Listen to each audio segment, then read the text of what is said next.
হাটহাজারীতে এবার চট্টগ্রাম নজিরহাট আঞ্চলিক মহাসড়কের ওপর থেকে ক্ষতবিক্ষত অজ্ঞাতনামা আনুমানিক ৬০ বছর বয়সী এক বৃদ্ধের লাশ উদ্ধার করেছে মডেল থানা পুলিশ।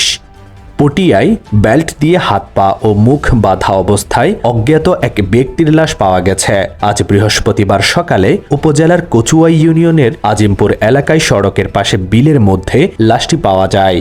মিরসরাই উপজেলার ইছাকালী ইউনিয়নে রিজিয়া আক্তার আখি নামে এক গৃহবধূর ঝুলন্ত লাশ উদ্ধার করেছে জোরারগঞ্জ থানা পুলিশ।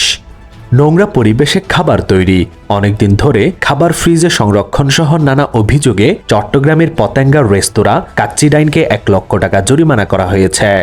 পৃথক দুটি মাদক বিরোধী অভিযানে প্রায় ২,৫০,০০০ টাকা মূল্যের ৩৬,৩০০ পিস ইয়াবা এবং ১৮.৮ কেজি গাঁজাসহ ২ মাদক ব্যবসায়ীকে আটক করেছে র‍্যাব ৭।